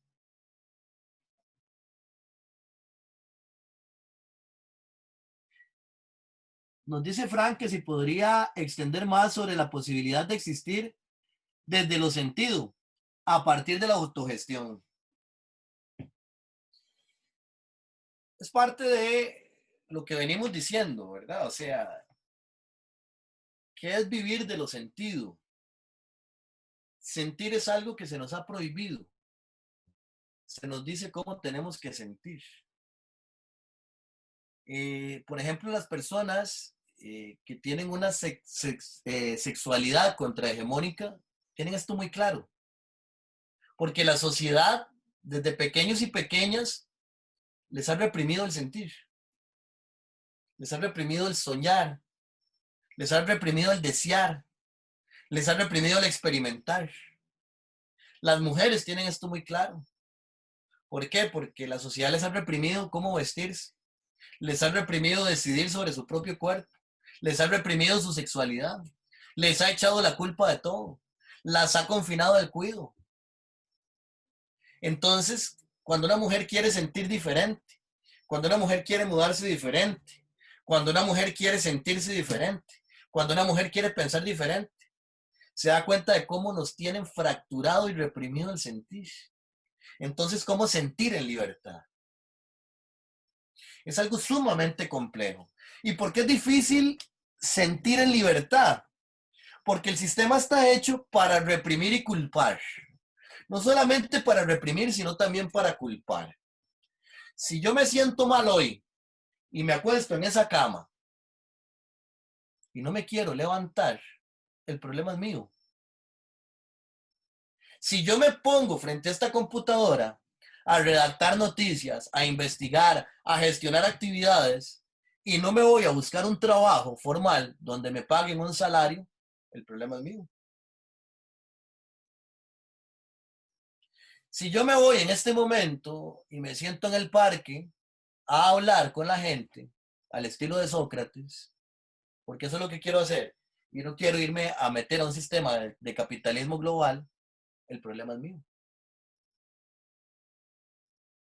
Si yo estoy imbuido en un sistema de call center todos los días y siento ganas de explotar y salgo de trabajar del sistema de call center y lo único que quiero es meterme una pastilla o tomar guaro o fumarme un puro porque estoy asqueado de lo que se ha convertido en mi vida, el problema es mío, no es del sistema. Si yo estoy estudiando y estoy con una depresión porque no sé si lo que estoy estudiando es lo que me gusta, no sé si me va a servir para la vida, no sé si voy a poder cumplir las expectativas de mis papás, el problema es mío, no del sistema. Si yo quisiera un mundo totalmente diferente, donde todas las relaciones humanas no estuvieran mediadas por el capital, donde todas las personas fueran autónomas y pudiéramos tratarnos en condiciones de libertad, y me salgo y veo un policía y veo un profesor y veo un político y veo un rector y me siento mal, el problema es mío, no es del sistema. Y el sistema entonces no solamente nos reprime el sentir y nos castiga, sino que nos da las soluciones. Entonces, ¿usted qué necesita? Necesita terapia. ¿Para qué? Para adaptarse al sistema. ¿Usted qué necesita? Necesita pastillitas. ¿Por qué? Porque el problema que usted tiene es que su cerebrito tiene neuronas emisoras y neuronas receptoras. Y las emisoras no están mandando las suficientes sustancias a las receptoras. Entonces usted ocupa una pastillita para, ahora sí, ya puedo ir al call center a trabajar. Sí, yo quería un mundo horizontal, pero ahora esta pastillita ya me tiene relajado. Y ahora yo floto por encima de todo. Yo tenía un conflicto porque mis papás son súper religiosos y yo soy homosexual, soy gay. Ay, ahora la pastillita. Ay, Fabricio Alvarado también de fondo, ¿verdad? Y la clínica del alma y de todo. Ay, ya ahora no, ya me curé. Entonces vemos que volvemos a lo mismo. Es las relaciones de mando y obediencia. No existe la posibilidad de cuestionarnos los parámetros del mando. Hay que obedecer. Y si no se obedece, es el individuo el que está mal. El sistema nunca falla. El sistema es perfecto. Nos dirá Gilles Deleuze que el capital es un cuerpo sin órganos, adiposo, al que todo se adhiere. Entonces, ¿cómo hacemos para sentirnos? Primero que todo, sintiéndonos. Tenemos un gran problema y es que no sabemos qué es lo que sentimos. No podemos llamar a las cosas por su propio nombre. Si yo siento tristeza, a veces lo confundo con ansiedad. Si yo siento melancolía, a veces lo confundo con tristeza. Si yo siento decepción, a veces lo confundo con melancolía. Si yo siento odio, a veces lo confundo con un montón de cosas. Y entonces hay buenos sentimientos y malos sentimientos. Usted no tiene que sentir odio, tiene que sentir amor. Usted no tiene que sentir tristeza, tiene que sentir felicidad. Vean ustedes qué interesante. Entonces no se nos permite sentir. Y al no permitírsenos sentir, no sabemos lo que sentimos siquiera. No llamamos a las cosas por su propio nombre. Y cuando entonces nos dedicamos a sentir, es cuando surgen cosas muy hermosas. ¿Cómo surge la poesía? ¿Cómo surge el teatro? ¿Cómo surge la danza? ¿Cómo surge la escultura? Si no es de alguien que tiene un silencio tan grande por dentro que necesita arrancárselo del estómago y ponerlo allá afuera. Ahí surge el arte. Es curioso. Actualmente existen tendencias que hablan de arte terapéutico. Pero no, porque es que el arte no busca que la persona se adapte al sistema. El arte busca gestionar la libertad de la persona. La persona es artista, es una persona que es autónoma de sus sentimientos. O sea, es capaz de expresar lo que siente en un papel. Y si no somos artistas, ¿qué podemos hacer? Igual, intentar hacerlo. Escribir, sacar lo que siento por dentro. Me siento de esta manera. Hoy amanecí así, pum, pum, pum, pum. Y luego, ¿qué hacer? Me leo. Porque cuando me escribo y me leo, yo puedo hacer autoevaluación de mi persona. Puedo ir sabiendo qué es lo que voy sintiendo. Y en ese sentido, podemos ir potenciando nuestra habilidad de sentir. Yo he estado haciendo, por ejemplo, un ejercicio y es muy interesante porque yo no soy artista. Lo fue en algún momento, escribí poesía, etcétera, pero ahora estoy haciendo un ejercicio de honestidad. Entonces tengo una serie en la cátedra que se llama Fragmentos Existenciales. Y en los fragmentos existenciales voy desnudando mi ser, poniendo lo que he sentido y lo que siento. ¿Cuál es el objetivo? El objetivo es que hay un montón de personas que sienten lo mismo que yo, pero no lo saben. Y si tenemos fracturadas nuestras habilidades de comunicación verbal, nuestras habilidades racionales, o sea, nos es imposible a veces comunicar lo que nos disgusta verbalmente. Con mucha más razón tenemos fracturadas fracturados los puentes de comunicación afectiva. A mí me han escrito al chat gente que me dice, mae, disculpe la palabra, mae, carepicha, estoy llorando leyendo lo que usted escribió, es lo que yo estoy viviendo en este momento. Entonces, ¿qué es eso? Es un puente de comunicación afectiva. Es una potenciación para existir desde los sentidos, como nos lo plantea Fran. Entonces tenemos que rehumanizarnos. O sea, ¿cómo es posible que si yo llego y digo, tome, te regalo un pilot, te regalo un lapicero, la gente se quede, ¿qué está esperando Esteban a cambio? Vean ustedes los dañados y los dañadas que estamos en función de nuestra afectividad. Y esto se manifiesta en tantos sentidos. En cómo gozamos y ejercemos con libertad nuestra propia sexualidad. Las limitaciones que tenemos. Los sesgos que tenemos. Ni siquiera conocemos nuestro propio cuerpo. Entonces ahí es donde tenemos que comenzar a vivir desde el sentir, desde nuestro autoconocimiento. Bueno, estos son simplemente algunas ideas, ¿verdad? Igual como cuando estaba respondiendo la parte final, ¿verdad? Es simplemente mi experiencia. O sea, no es una verdad absoluta. Es mi experiencia la que he querido exponerles por acá. Bueno, no sé, si hay más preguntas, comentarios o diálogos. Sí, no sé si alguien quiere decir algo, algún comentario por este medio, por el chat o cerramos aquí. Tal vez como de mi parte, un comentario.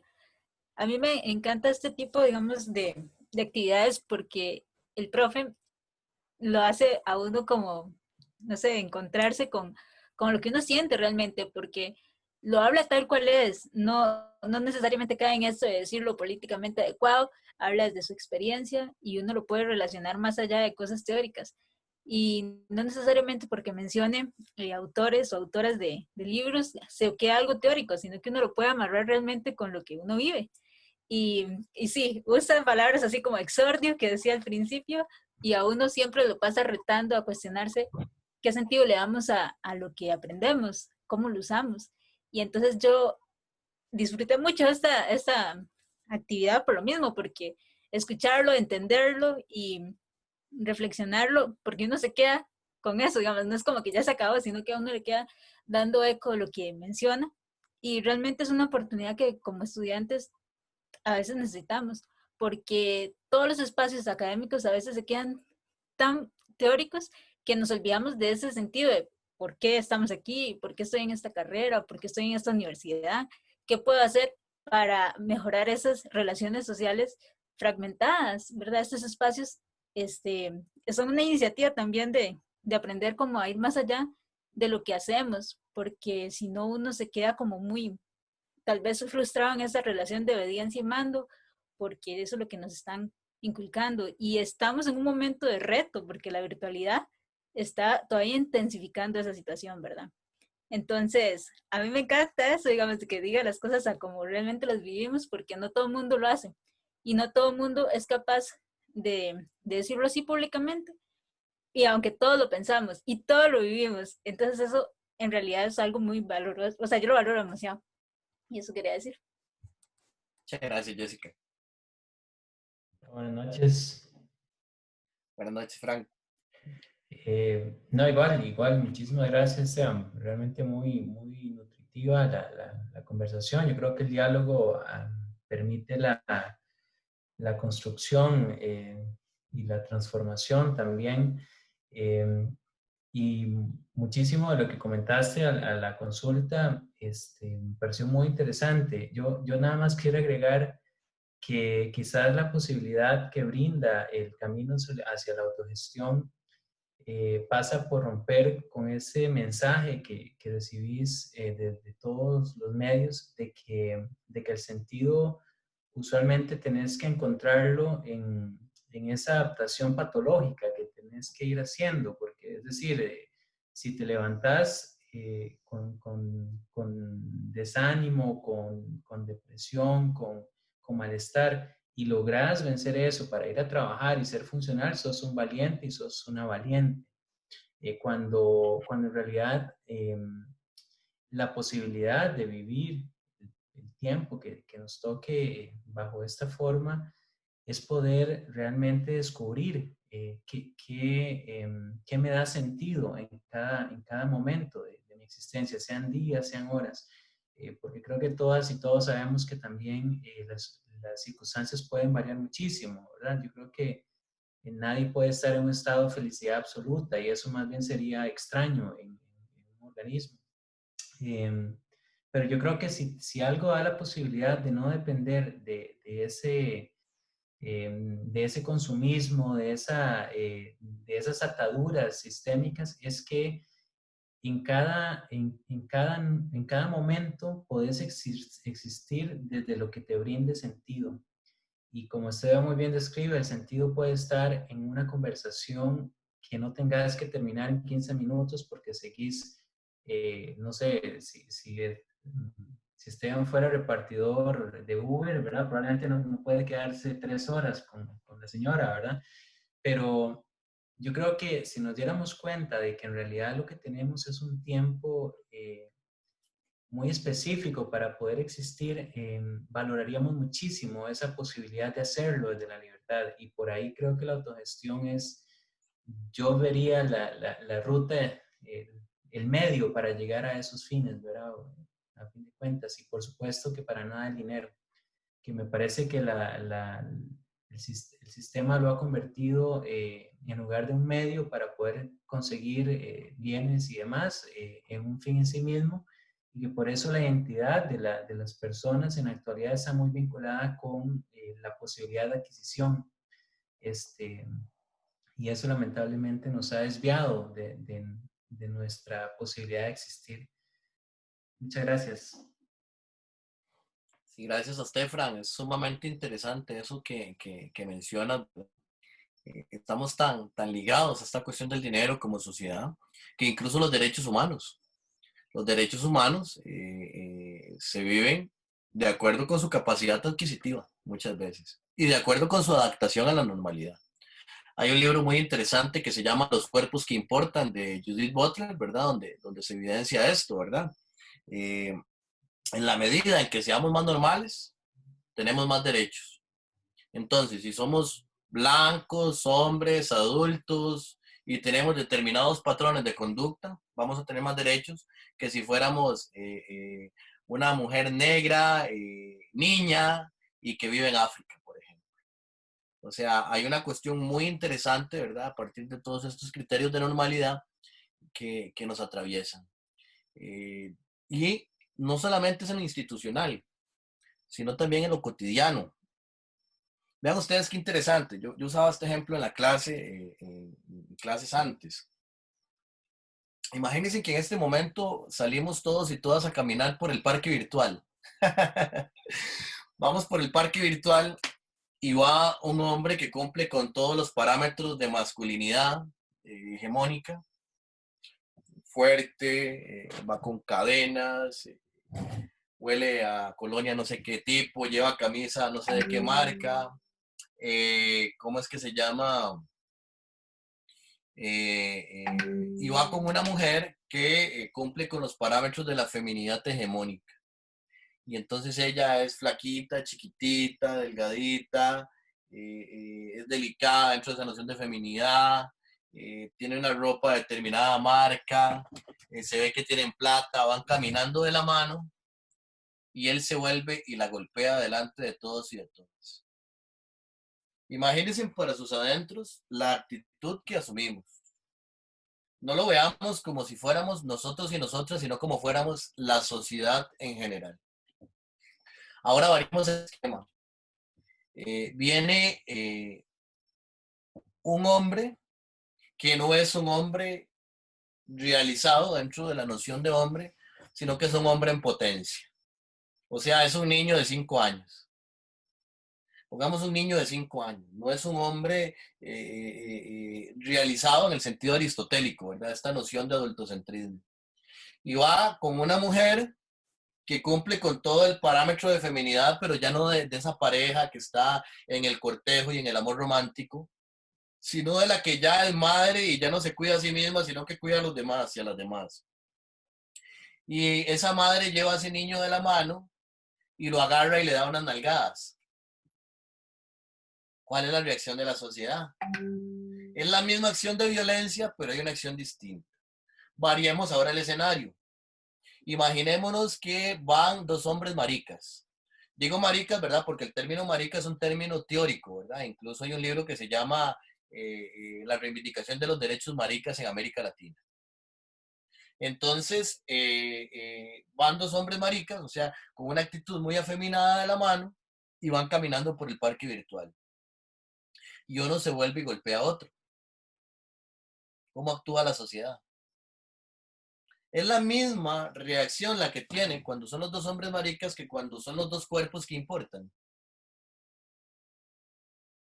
Vean lo complejo de esto. Lo complejo del sentir. O sea, la gente que se libera y siente, muchas veces es excluida. Y ese es el temor que tiene la gente de liberarse. Y no solamente en el plano sexual, en muchos otros planos.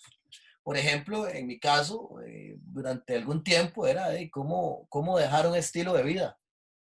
Un estilo de vida que me daba cierta estabilidad económica, cierta posibilidad de una estabilidad a futuro, según el imaginario social, ¿verdad? Entonces, de una buena pensión, eh, seguir teniendo un estatus, etcétera, determinado. ¿Cómo dejar eso? Para poder ser, para poder actuar conforme a lo que yo pienso, siento y quiero. Entonces, ahí es donde entra lo complejo. Ahí es donde entra quién importa y quién no importa y para quién importa. Entonces, también es donde nos da una posibilidad de pensarnos distinto, de pensarnos como lo dice Fran desde el sentir. Entonces, si vos sos excluida en tanto que mujer liberada, él es excluido en tanto que hombre marica, yo soy excluido en tanto que ni siquiera sé, ¿verdad? En tanto que no me quiero adaptar a un sistema de intelectualidad académica hegemónica. Entonces, ¿por qué no compartimos y socializamos nuestros sentires? Y generamos una colectividad distinta. Y nos reafectamos, o sea, hacemos una afectividad distinta. Y generamos distintos tipos de relaciones. Y aprendemos a sentirnos de otra manera. O sea, sanamos las fracturas de las relaciones emocionales y sociales que nos ha generado el mismo sistema. Muy interesante. Esta parte que Fran siempre aborda, ¿verdad? Que la parte afectiva, me encanta porque da mucho para reflexionar. Porque todo esto que he estado diciendo es reflexión. O sea, es algo que se va generando en el momento. Y eso es lo rico de estos espacios, que se conviertan en este tipo de diálogo, ¿verdad?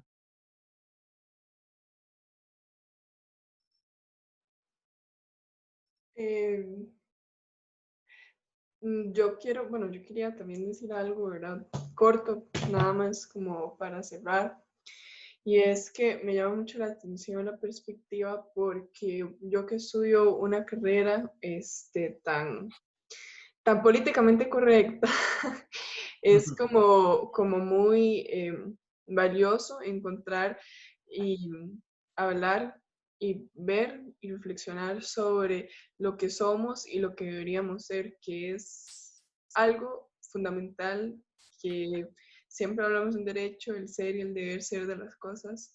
Y creo que que en cuanto a la autonomía y la autogestión, pues puede haber mucha reflexión respecto, ¿verdad? Cómo un marco normativo nos limita o también qué tan importantes llegan a ser esos límites, ¿verdad?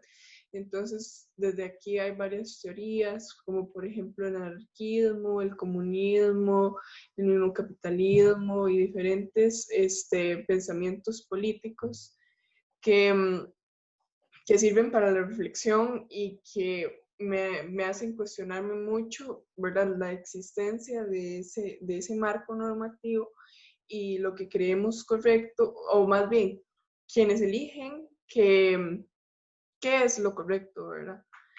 Entonces, me pareció muy interesante como esa parte también de autoevaluación que acabo de hacer conmigo mismo, ¿verdad? Y como vida profesional, o el rumbo profesional que le estoy dando a mi vida. Y lo que decía Ale, como aprovechar este momento y aprovechar también las clases y verlo como un proceso formativo y no como un proceso obligatorio. Creo que aquí hay una pregunta, ¿verdad? Que ya con esta podríamos cerrar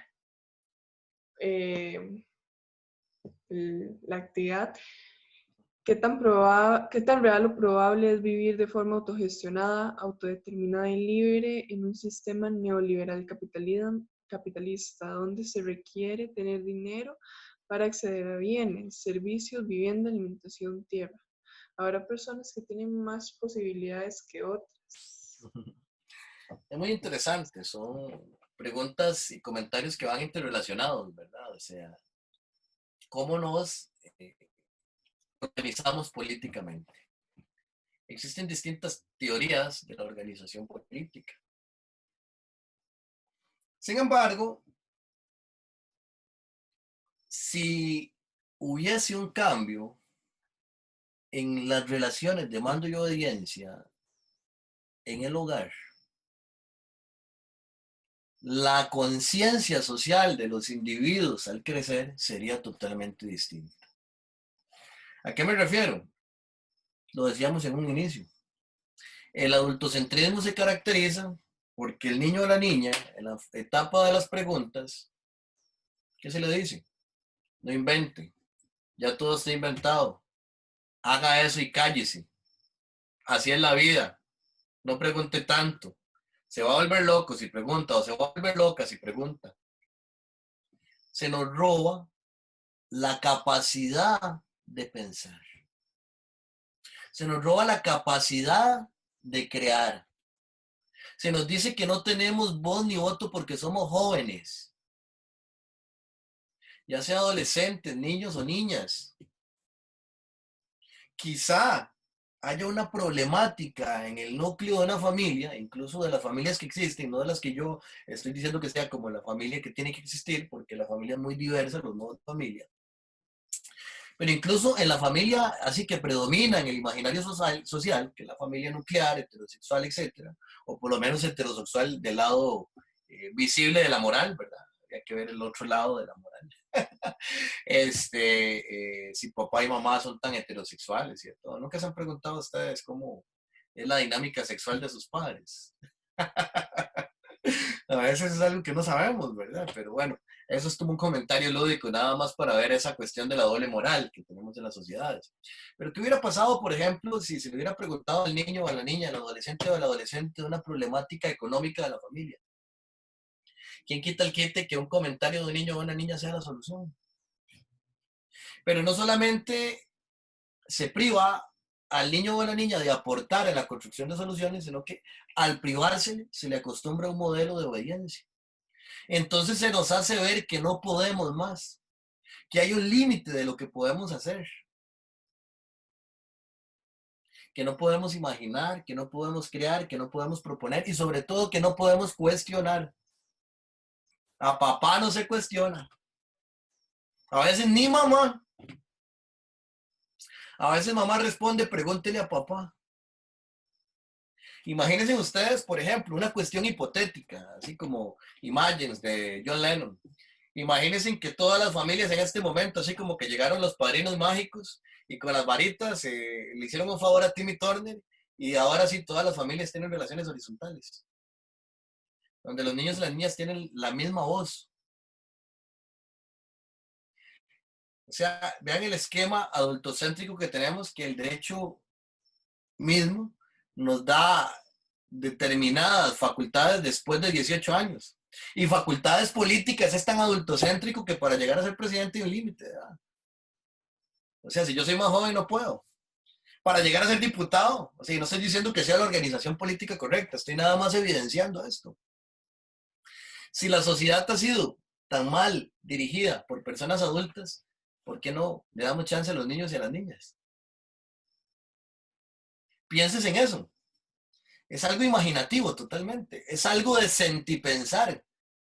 Es algo que nos atraviesa. O sea, recordemos a nuestro niño interior y a nuestra niña interior. ¿Por qué nos hemos olvidado de nuestro niño y nuestra niña interior? Ustedes recuerdan las cosas bonitas que, dependiendo, ¿verdad? Si tuvimos algún ambiente que nos lo propició, las cosas bonitas que vivimos en la niñez. O sea, la forma de pensar, la forma que encontrábamos para resolver problemas. O sea, no era reducida por un esquema sesgado de ideología. Entonces, por ejemplo, si el sistema nos dice que médicamente lo que importa es lo que dice la medicina y que la medicina alternativa es mala, lo creemos. Un niño y una niña no. Un niño o una niña tiene una magia en su forma de pensar. O sea, no se le ha robado esa facultad de creer. ¿Qué pasa si en este momento recuperamos nuestra facultad de sentirnos y pensarnos como cuando éramos niños y niñas? Cuando el sistema ideológico no nos había castrado tanto, no nos había robado tanto. Castrado no, esa es una palabra muy fea, no nos había robado tanto. Entonces, yo puedo decidir a jugar un tiempo de docente universitario. Y luego tomo mi niñez y decido ir a jugar de agricultor orgánico. Y luego tomo mi niñez y vuelvo al GAN y decido hacer un proyecto alternativo. Y entonces, ¿qué es lo que yo necesito como niño? Necesito comer. ¿Dónde está la comida? ¿Y dónde está la autonomía? Ustedes han escuchado, por ejemplo, de la mala hierba. ¿Qué es la mala hierba? Y no es lo que la gente conservadora llama marihuana, ¿verdad? ¿Qué es la mala hierba? La mala hierba es un concepto que se ha empleado a partir del comercio para quitar ideológicamente el valor nutritivo de determinadas plantas y el valor medicinal de determinadas plantas. Vean, en la ciudad misma que sea, fíjense ustedes mañana, cuando van a caminar, en las orillas de las aceras crecen hierbas. Muchas de esas hierbas son medicinales y son superalimentos. ¿Por qué? Porque son tan fuertes que pueden nacer casi que sin agua. Donde la humanidad, creyéndose superior, ha echado cemento, ellos han roto el cemento y han salido. Entonces, por ejemplo, encontramos el diente de león. ¿Qué es el diente de león? Es esa que es como una florcita amarilla, chiquitita. Ustedes sabían que el diente de león, la raíz de diente de león, tiene tanto hierro, o sea, es una de las principales fuentes, es una muy buena fuente de hierro, y que esa raíz ayuda a prevenir y contrarrestar los efectos de la leucemia. Y así encontramos la verdolaga, encontramos el maltuerzo, encontramos un montón de plantas que están en la ciudad. De hecho, en algún momento a mí me gustaría ya hacer un recorrido por la ciudad, mostrándole a personas qué plantas se pueden comer. Y vean ustedes qué interesante, son plantas que la gente no valora. Están ahí, las cortan. Es más, en los lugares de campo, que son lugares más ganaderos, les echan el montón de herbicida para quitarlas y al año siguiente vuelven a crecer. O sea, vean ustedes la fuerza de esas plantas. Entonces yo necesito comer, tengo plantas. Yo necesito agua, Sí, yo necesito agua. Vieras que yo me fui a vivir, por ejemplo, a la playa y había un río y tenía agua. Vea qué interesante. Entonces la cuestión es ir viendo el mundo desde una perspectiva distinta, sintiendo el mundo desde una perspectiva distinta. Tampoco es que uno necesariamente va a comer solo eso, pero hay técnicas, lo que estoy diciendo son técnicas extremas, pero hay distintas técnicas de sobrevivencia. Esto es una técnica de sobrevivencia, es algo espiritual. O sea, la vida tiene que sentirse como un espíritu también, no es algo, lo espiritual no es algo religioso. Esto que está acá implica tanto. Es más, vean ustedes que le perdemos el sentido espiritual a la vida, que si ustedes se ponen a calcular en el eje del tiempo y en el eje del espacio, ¿cuántos mundos y cuántos universos hay en este momento? ¿Y cuántos millones de años han existido? De todos esos mundos y de todos esos millones de años, solo en este mundo, y solo una pequeñísima, ínfima cantidad de millones de años ha existido la humanidad. Hablando de humanidad, no directamente el sapiens, sino desde el australopitecino. Y si pensamos eso, nos damos cuenta de que ¿cuánto tiempo ha existido Costa Rica? Si nos damos cuenta, ¿cuántos años tenemos de vivir? O sea, yo tengo 35 años de tener esta vida, esta forma de vida. ¿Y soy un individuo? No, no soy un individuo. Yo soy algo complejo. Si ustedes ven este rostro no es el mismo que ustedes verían la próxima semana si nos viéramos la próxima semana. Porque solo mi rostro es un ecosistema. Y hay una serie de microorganismos. Y esos microorganismos se están comiendo. Y el polvo que cae al piso, o sea, la piel muerta que cae al piso constituye el polvo que barremos. Y si estamos aquí en este pequeño instante, de entre tantos millones de años, y de entre tantas extensiones de universos que ni siquiera podemos imaginar, porque nos consideramos que somos el centro de todo. Porque la humanidad se cree el centro de la existencia. El sentirnos, el recuperar la presencia, el volver a nosotros y a nosotras mismas, yace en el hecho de ver lo frágil que es todo. Lo frágil que es una semilla. Y así germina. Lo frágil que es la vida. O sea, yo no tengo la certeza de que esta frase que acabo de comenzar la vaya a terminar. Puede ser que yo me muera en este segundo mismo. Y estoy pendiente del vestido, estoy pendiente de la comida, estoy pendiente de todo. ¿Y de qué no estoy pendiente? De mí. O sea, no he recuperado la presencia. Vivimos, lo dice un teórico que se llama De Martino y lo retoma el Comité Invisible, vivimos una crisis de la presencia. Estamos, pero no estamos. O sea, es algo tan pequeño lo que somos.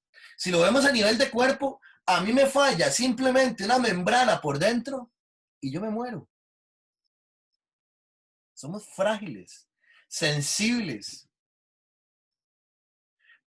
No somos esa estructura fálica que la cultura nos trata de imponer. Ese miedo, esa dureza. No, somos fragilidad. Mando se enseña una flor en su efemeridad que una clase de teoría política. Entonces, cuando pensamos de esta manera, podemos responder, porque el sistema neoliberal capitalista es algo que nos impone su lógica hasta la hora de pensar. Vean ustedes que si rompemos hasta esa forma de pensar y llegamos a este tipo de reflexiones, ya la importancia por un futuro, cae. Yo le digo algo, por ejemplo, yo tengo 2 años de dedicarme a proyectos autónomos. Cualquiera diría, un salario de 1,5 millones, dejarlo botado para dedicarse. Y vea dónde estoy comiendo. No me ha hecho falta la comida. No me ha hecho falta el vestido. ¿Y sabe qué he encontrado? He encontrado relaciones más reales.